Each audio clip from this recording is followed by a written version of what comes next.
Hello everyone, here I Komal Sharma welcomes you all at your own Gargi classes, a place where you can easily get all the information relevant to your competitive exams.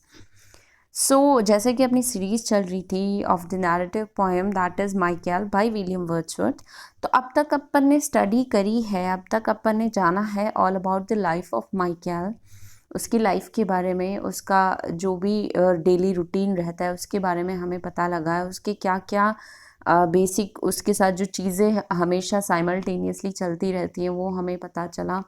कितना industrious था in his life Michael was, वो भी हमें इस poetry के through, इस narration के through पता चला। About his wife, she was also as industrious as his husband. ठीक है, वो अपने हस्बैंड की तरह ही उतनी ही इंडस्ट्रियस, उतनी ही हार्ड वर्किंग थी। And like them their son Luke was also hard working. तो ल्यूक के बारे में, वाइल ही वाज बोर्न, वो कब पैदा हुआ, किस तरीके से उसका ब्रिंगिंग अप हुआ, while he turned 5 and then 10 then 18 years old now he is।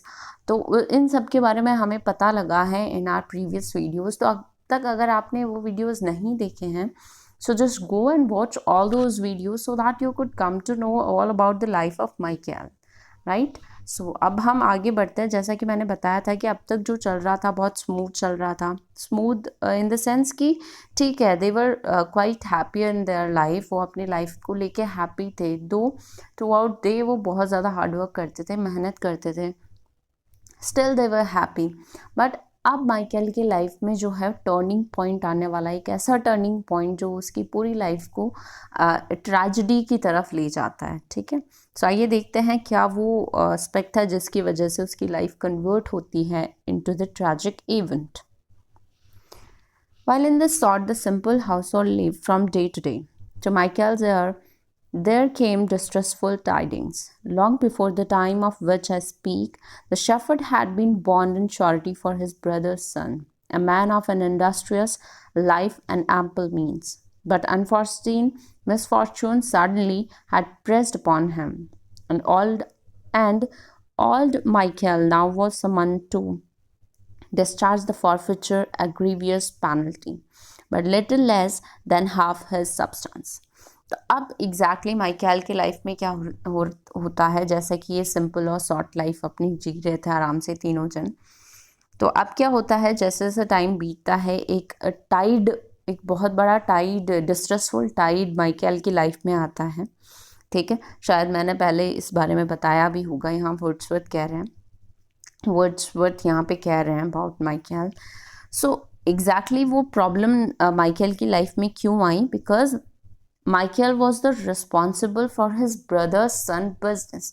उसने क्या किया था, माइकेल ने कुछ सालों पहले उसका जो ब्रदर का जो सन था, उसने जो बिजनेस चालू किया था अपना, he was a successful person, he was hard working, industrious, he had ample of things.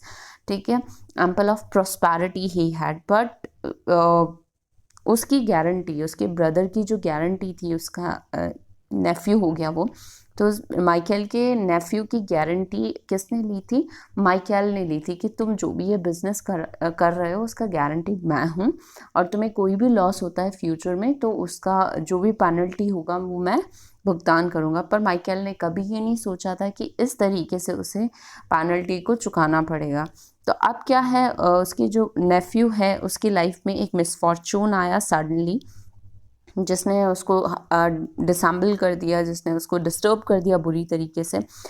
तो अब उसकी पेनल्टी कौन भरेगा, माइकेल भरेगा। तो इसीलिए माइकेल को समन किया गया, बुलाया गया उसे, ताकि वो उस कल्प्रिट को डिस्चार्ज करा सके बाय पेइंग दैट पेनल्टी, उस पेनल्टी को चुका के। ठीक है, और वो पेनल्टी थी, वो उसके पास जो सब्सटेंस था, उसके पास जो जितना भी हम कह सकते प्रॉपर्टी थी, उसका हाफ सब्सटेंस उसे चुका के फिर उसको फ्री करवाना था। ठीक है, तो ये बहुत बड़ा चैलेंज था माइकेल के सामने कि उसकी प्रॉपर्टी, उसका जो फील्ड्स थे, या उसके जो एंसेस्ट्रल या फिर पैट्रिमोनियल जो उसके पास लैंड थी, वो उसके पास एक तरीके से ट्रेजर की तरह थी, जो उसने इतने सालों से इंडस्ट्री करके, इतने सालों से हार्डवर्क करके उस चीज़ को संभाल के रखा था, मेंटेन करके रखा था। अब ऑल ऑफ सडन उसमें से हाफ प्रॉपर्टी अगर किसी को देना पड़े, वो भी सिर्फ एज अ पेनल्टी किसी को फ्री करवाने के लिए, तो एक बहुत बड़ा चैलेंज उसकी लाइफ में आ गया था कि अब उसे क्या करना चाहिए।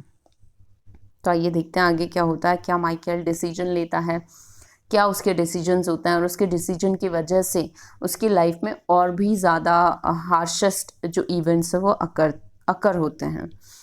तो अब देखते हैं, this unlooked for claim at the first hearing for a moment took more hope out of his life than he supposed that any old man ever could have lost. तो अब एक ओल्ड मैन है जिसके पास उसकी पूरी property है, जिसको उसने मेंटेन कर रखा था इतने सालों से, वो ऑल ऑफ सडन आधी प्रॉपर्टी किसी को दे दी जाए तो ये बहुत बड़ा चैलेंज है, वो भी माइकल जैसे old man and industrious person के लिए, जिसने सिर्फ अपनी हार्ड वर्क की वजह से सब चीज़ों को संभाल के रखा था।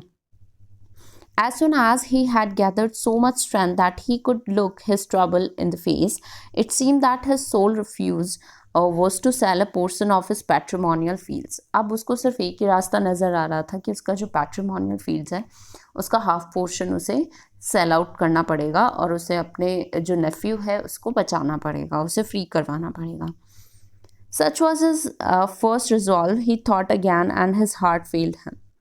अब उसने पहले तो ये डिसीजन लिया था पर एक तरीके से उसका हाथ थम गया था कि नहीं, मैं ये नहीं कर सकता, I can not sell the lands of my ancestors, जो कि मुझे उनसे गिफ्ट में मिली है, मेरे लिए जो ट्रेजर की तरह है, जिसको मैंने इतने सालों से संभाल के रखा है, मैं उसका हाफ पोर्शन ऐसे ही किसी को नहीं दे सकता।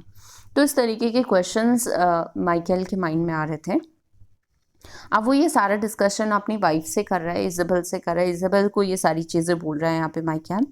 So said he 2 evenings after he had heard the news, I have been toiling more than 70 years, and in the open sunshine of God's love have we all lived.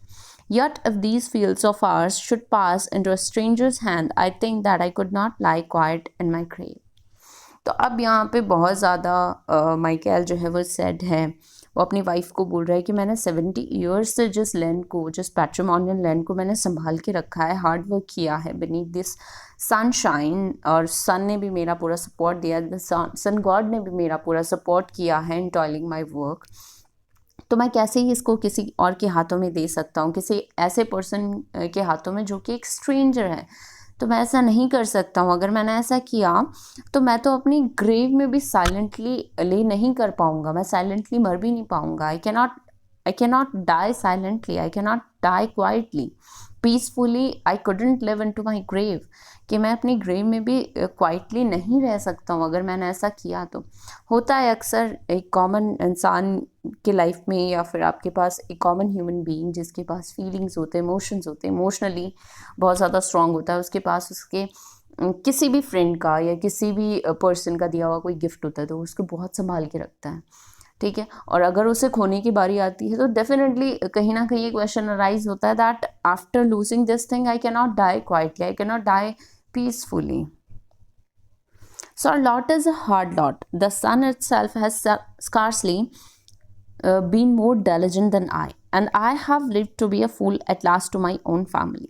कि अगर मैंने अपनी land को बेच दिया, आधी लैंड को sell out कर दिया, तो मैं अपनी ही फैमिली के लिए एक फूल बन जाऊंगा। क्यों? क्योंकि मैंने इतने टाइम से इस चीज़ को संभाल के रखा, ऑल ऑफ सडन इस चीज़ को गवा नहीं सकता मैं।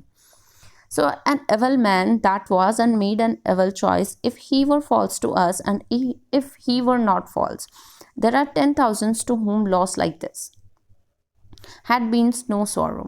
तो अब यहाँ पे जो है माइकल है थोड़ा करेज समन करके बोलता है, might be that person was too evil, his nephew was too evil and he was false, he did wrong things, that's why he himself put into such crucial conditions, और जिसकी वजह से मुझे उस पेनल्टी देना पड़ेगा। तो मुझे नहीं पता ऐसा मेरे साथ क्यों हो रहा है, और 10,000 बहुत सारे लोगों के साथ यूजुअली ये होता है, लेकिन इसका मतलब ये नहीं है कि सब कुछ एंड अप हो ऑन दी सोरो नॉट, ठीक है। So I forgive him but were better to be dumb than to talk thus, कि ठीक है मैंने उसे माफ़ किया, आई फॉरगिव हिम, बट मुझे लगा कि शायद इस बारे में बात करके ज़्यादा सही रहेगा rather than to be quiet, मतलब शांति से बैठने से बेटर है कि इस बारे में डिस्कस की जाए, बात किया जाए इस बारे में। So when I began, my purpose was to speak of remedies and of cheerful hopes. कि जब मैंने ये बात करनी शुरू करी, that time my purpose was to resolve the things in a better way, in a hopeful way, in a cheerful way. अब आगे देखते हैं क्या डिसीजन लेता है माइकल, क्या उसका डिसीजन रहता है, क्योंकि वो अब इस चीज़ को लिए तो एग्री नहीं था एट ऑल कि वो अपनी half portion of his property को सेल कर दे, उसे बेच दे और फिर अपने नेफ्यू की जो भी गारंटी है वो उसे फुलफिल करे। लेकिन अब दूसरा रिजॉल्व क्या होता है, अब दूसरा डिसीजन क्या होता है, उस पर अपन आगे स्टडी करेंगे। So Luke shall leave us. Now this was the decision of Michael, जहाँ पे वो डिसाइड करता है that our Luke shall leave us. Isabel, the land shall not go from us, and it shall be free. He shall possess it, free as is the wind that passes over it. We have okay. So अब यहाँ पे Michael बोल रहा है कि our Luke shall leave us, हमारा Luke को हमें छोड़ के जाना पड़ेगा। मैं इस लैंड को नहीं जाने दे सकता, ये लैंड मेरी है और आगे ये मैं दूंगा, आगे इसको सक्सीड करेगा कौन, ल्यूक माय सन, ठीक है, वो उसे पोजेस करेगा। और इस पे जो विंड चलती है, इस पे जो विंड चलती है, हवाएं चलती है, that should be free, free from the stranger's hand, ठीक है। So we have thou knowest another kinsman, he will be our friend in this distress, कि मैं एक किंसमैन, एक हमारे फैमिली मेम्बर, एक एक्वेंटेंस को जानता हूँ, who live far away in London, जो लंदन में रहते हैं, तो मैं उनको जानता हूँ, वो हमारी हेल्प करेंगे इस डिस्ट्रेस से बाहर निकलने में। वो कैसे हेल्प करेंगे वो मैं बताती हूँ आपको। So he is a prosperous man, जो भी वो उनका किंसमैन है वो प्रॉस्परस है, and thriving in trade, and he is doing tremendous works in his trade, and Luke to him shall go, और ल्यूक को उसके पास जाना पड़ेगा, and with his kinsman's help and his own thrift, he quickly will repair this loss and then may come again to us. अब यहाँ पे Michael की क्या उम्मीद रहती है कि ल्यूक जो है उस किंसमैन के पास जाएगा लंदन, क्योंकि उसे ल्यूक पे ट्रस्ट होता है कि ल्यूक उतना ही टॉलिंग और हार्ड वर्किंग है, तो वो उस प्रॉस्परस किंसमैन के साथ रहेगा, काम सीखेगा, काम करेगा, और जो भी है वहाँ पे अर्न करेगा मनी, वापस आएगा और उस पेनल्टी को भरेगा, और उसके बाद में हमारे पास आके रहने लग जाएगा। तो इस तरीके से ल्यूक को जाना पड़ेगा लंदन, वहाँ पे वो हार्डवर्क करके, मेहनत करके वहाँ से मनी जो है वो अर्न करेगा, फिर वो यहाँ आएगा, इस जो भी पेनल्टी है वो उसको हम ऐसे चुका देंगे। तो ये उम्मीद रहती है माइकल की। अब क्वेश्चन ये है एग्जैक्टली कि क्या ल्यूक ये सारी एक्सपेक्टेशंस माइकल की फुलफिल कर पाता है या नहीं, वो हम आगे देखते हैं। So if here he stay, what can be done, कि अगर वो यहाँ रुकता है तो करेगा भी क्या वहाँ यहाँ पे। where everyone is poor, what can be gained, कि यहाँ पे हर कोई तो poor है, यहाँ पे गेन भी क्या कर लेगा वो यहाँ रह के, ठीक है। And at this the old man post, और यहाँ पे जो ओल्ड मैन है वो पोस्ट होता है, क्योंकि कहीं ना कहीं रूरल बैकग्राउंड जब हम देखते हैं, रूरल एरिया के जो लोग रहते हैं, जो बैकवर्ड एरियाज़ में रहते हैं, कंट्री साइड में रहते हैं, जो विलेजेस में रहते हैं, दो वो लोग बहुत ज़्यादा हार्ड वर्किंग होते हैं, इंडस्ट्रियस होते हैं, वो थ्रू आउट डे लेबर करते हैं, बट कितना कमा पाते हैं वो, शायद कुछ भी नहीं कमा पाते, सिर्फ इतना ही कि वो अपने स्टमक जो फायर है उसको शांत कर सके, अपनी भूख की आग को शांत कर सके, शायद इतना ही कमा पाते हैं। तो same with Michael and his family, कि इस पुअर एरिया में रह के कोई क्या कर लेगा, एटलीस्ट माइकल बाहर जाएगा, अर्न करेगा, प्रॉस्परस बनेगा, रिच बनेगा। तो ये सारी एक्सपेक्टेशंस होती है माइकल के towards the son Luke. At this the old man paused and Isabel sat silent, for her mind was busy looking back into the past times. अब जो इज़ाबेल है वो शांति से बैठी रहती है, उसकी सारी बातें सुनती रहती हैं, और ये सारी बातें सुन के उसका जो माइंड है वो फ्लैशबैक में चला जाता है सडनली। अब फ्लैशबैक में क्या वो मेमोरीज को रिकलेक्ट कर रही है यहाँ पे, वो हम देखते हैं। So there's Richard Batman, thought she to herself. He was a parish boy. At the church door, they made a gathering for him, shillings, pence, and halfpennies, wherewith the neighbors bought a basket, which they filled with peddlers' wares. And with this basket on his arm, the lad went up to London, found a master there who, out of many, chose the trusty boy to go and overlook his merchandise beyond the seas, where he grew wondrous rich, and left estates and moneys to the poor. and at his birthplace built a chapel floored with marble which he sent from foreign land. तो अब यहाँ पे क्या होता है, वो flashback में जाके एक पर्सन के बारे में याद करती है, whose name was Richard Batman, जो कि रिचर्ड बैटमैन था। उसके साथ भी यही हुआ था। वो एक पैरिश बॉय था, चर्च रोड पर रहता था, ठीक है, बहुत ही पुअर था।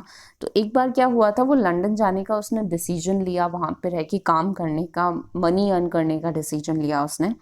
तो आसपास के जितने भी लोग थे वो सारे इकट्ठा होते हैं, उसके लिए बहुत सारे गिफ्ट्स लाते हैं, शिलिंग्स, पैंस, हाफ पैनीज, और जो जो नेबर्स हैं वो बास्केट से भरे हुए उसके लिए गिफ्ट्स लाते हैं। जो पैडलर्स होते हैं, जो हम कह सकते हैं जो रेडी वाले आसपास के एरियाज़ में घूमते रहते हैं, ठीक है, तो जो जिनके पास सारी चीज़ें होती हैं छोटी छोटी, बहुत ही कम प्राइसेस में, वो सारी इकट्ठा करके वो अपने बास्केट में भर के, और वो कहाँ ले जाता है उन सारी गिफ्ट्स को, उन सारी चीज़ों को, लंदन, ठीक है।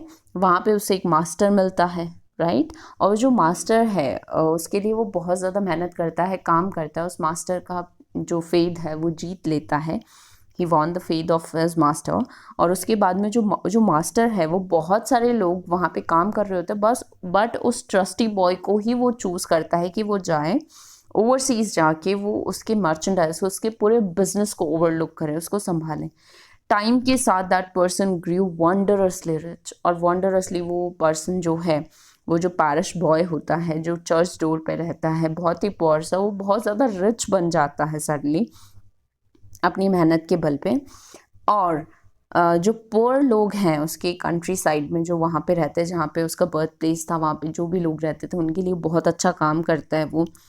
चैपल जो है, वहाँ का जो चैपल होता है जहाँ पे वो पहले रहता था, उस चैपल के फ्लोर को वो मार्बल से डेकोरेट करता है, मार्बल फ्लोर वहाँ पे लगवाता है। और वो जो मार्बल था वो स्पेशली फॉरेन लैंड से मंगवाया गया था। तो इस तरीके से वो रिचर्ड बैटमैन के बारे में याद करके बहुत ज़्यादा खुश हो जाती है, और हर हार्ट स्वैलोड अप, कि उसका जो हार्ट है, जो दिल है, वो बहुत ज़्यादा खुशी से नाचने लगता है कि काश मेरा बेटा भी, my son Luke would be like him, कि मेरा सन जो है ल्यूक भी है वो उसी के जैसा होगा, हार्ड वर्किंग, वो काम करेगा, उसी के जैसा अच्छा अच्छा काम करेगा। तो ये सारी एक्सपेक्टेशंस और होप्स अराइज होती हैं into the heart of Isabel, ठीक है। अब ध्यान में ये रखना है कि माइकल की इतनी सारी एक्सपेक्टेशंस है, दोनों पेरेंट्स इतने ज़्यादा खुश हो रहे हैं फॉर ल्यूक, कि ल्यूक लंदन जाएगा, ये करेगा, वो करेगा, वापस आएगा, हम ऐसे हो जाएंगे, वैसे हो जाएंगे। तो सारी चीज़ें, एक्सपेक्टेशंस जो एक पेरेंट्स की होती हैं टुवर्ड्स देयर सन, वो ही सेम एक्सपेक्टेशंस इन दोनों की है। पर देखना यहाँ पे है कि क्या ल्यूक के सारी एक्सपेक्टेशंस अपनी पेरेंट्स की फुलफिल कर पाएगा या नहीं, क्वेश्चन ये है। So these thoughts and many others of like sort passed quickly through the mind of Isabel, and her face brightened. और ये सारी चीज़ें सोच के वो खुश हो जाती है, उसका फेस पे एक चमक आ जाती है। The old man was glad and thus resumed. जो old man है वो भी खुश हो जाता है, and he again starts speaking.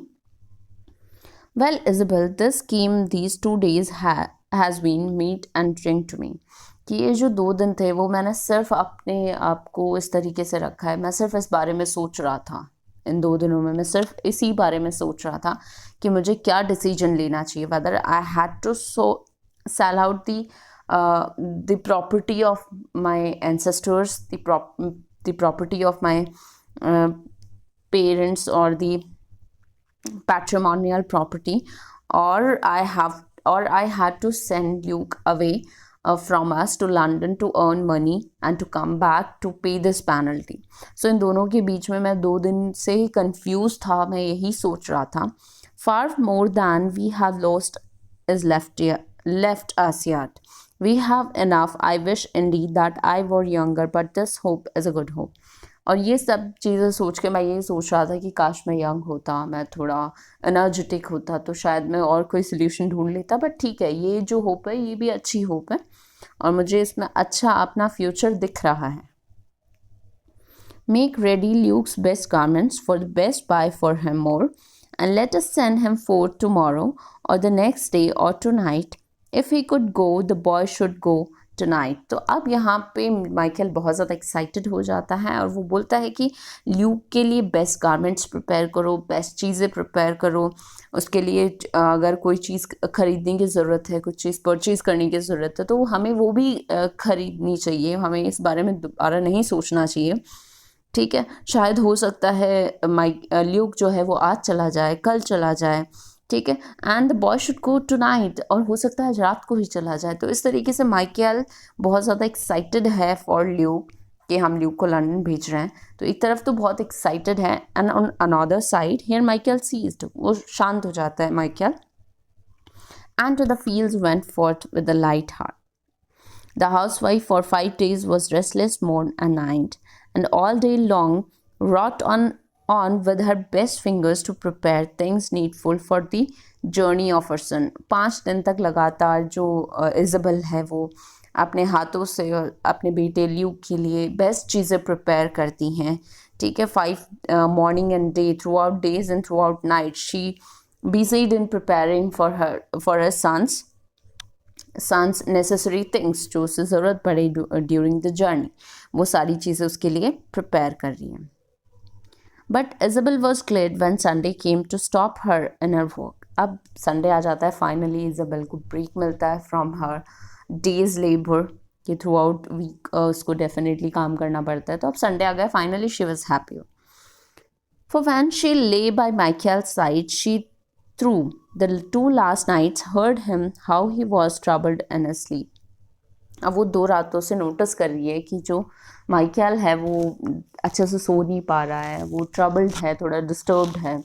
Definitely हर कोई पेरेंट होगा, और specially the father like Michael, जो कि उसका पूरा वक्त उसके बेटे के साथ गुजरता था, उसके सन के साथ गुजरता था, ल्यूक के साथ गुजरता था, जैसे कि अपन ने प्रीवियस वीडियोज़ में पढ़ा था, since he was born till he turn now 18 years. तो अब तक सिर्फ माइकल ने हमेशा ल्यूक को अपने सामने रखा, और ऑल ऑफ सडन उसे अपने से दूर भेजना is a big thing, big deal. तो इस बात को सोच के डेफिनेटली हर कोई पेरेंट, हर कोई फादर रेस्टलेस होगा। तो Michael was restless though, and when they rose at morning she could see that all his hopes were gone, और सडनली उसके सारी होप्स चली जाती हैं माइकल को इस कंडीशन में देख के। That day at noon she said to Luke while they two by themselves were sitting at the door, "Thou must not go." और तब जो इज़ाबेल है वो ल्यूक के साथ बैठती है at the door side of their house, और वो अपने बेटे को बोलती है, ल्यूक को बोलती है that you must not go, तुम्हें नहीं जाना चाहिए। क्यों? क्योंकि वो अपने हस्बैंड की ऐसी कंडीशन देख के डेफिनेटली डर गई थी कि might be Michael would die after Luke's leaving the house. तो ल्यूक अगर घर छोड़ के जा रहा है, और उस टाइम पे माइकल हो सकता है इस चीज़ को बर्दाश्त ना कर पाए, क्योंकि लास्ट टू नाइट से she had been experiencing all those troubled things which Michael experience right now. तो जो भी माइकल एक्सपीरियंस कर रहा था उस टाइम पे, तो वो सारी चीज़ें इज़ाबेल है वो उस चीज़ को फील कर रही थी, that how much troubled he was.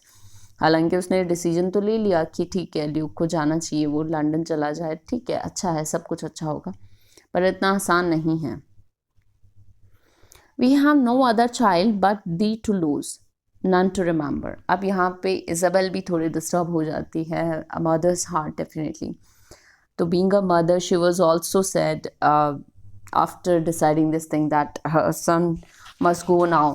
तो इस चीज़ को लेके वो भी थोड़ी डिस्टर्ब रहती है, और बोलती है कि तुम हमारे सिर्फ इकलौते बेटे हो, इकलौते चाइल्ड हो तुम हमारे। Do not go away, for if thou leave thy father he will die, कि अगर तुम चले जाओगे then your father will die. The youth made answer with jocund voice, और यहाँ पे ल्यूक जो है वो जॉकन वॉइस में जवाब देता है। And Isabel when she had told her fears recovered heart. अब फाइनली जब इज़ाबेल अपने फेयर्स को रिवील कर देती है इन फ्रंट ऑफ ल्यूक, तो उसका जो हार्ट है वो लाइट हो जाता है, रिकवर हो जाता है। होता है सबके साथ, जब हम हमें किसी चीज़ का डर रहता है, पता नहीं ये चीज़ होगी तो हमारे साथ क्या होगा, अगर हम उस चीज़ को रिवील कर देते हैं at that time we feel relieved, हमारा जो हार्ट है वो रिलीव हो जाता है, तो रिकवर कर जाता है उस फेयर से, और हम शायद एक कंक्लूजन पे पहुंच जाते हैं। तो सेम विद इज़ाबेल, उसने अपना डर ल्यूक के सामने रख के अपने हार्ट को रिकवर कर लिया। That evening, her best fare did she bring forth, and all together sat like happy people round a Christmas fire. उस शाम को वो तीनों एक फायर के पास बैठते हैं, लाइक अ क्रिसमस फायर। उसके चारों तरफ बैठ के तीनों आराम से अपना डिनर एंजॉय करते हैं, and they were happier all together. और इस चीज़ को, इस रिजल्ट से वो बहुत ज़्यादा खुश होते हैं कि ठीक है, अब हमारा बेटा जो है, ल्यूक जो है, वो बाहर जा रहा है, लंदन जा रहा है, पैसे अर्न करेगा, वापस आएगा, सारी प्रॉब्लम्स को सॉर्ट कर देगा, हमारी लाइफ रीट्रैक आ जाएगी। तो इस तरीके से बहुत सारी एक्सपेक्टेशंस हैं यहाँ पे ल्यूक और माइकल और इज़ाबेल की टुवर्ड्स देयर सन ल्यूक। अब वो एक्सपेक्टेशंस, वो होप्स सारी पूरी होती है या नहीं, ये हम आगे के वीडियो में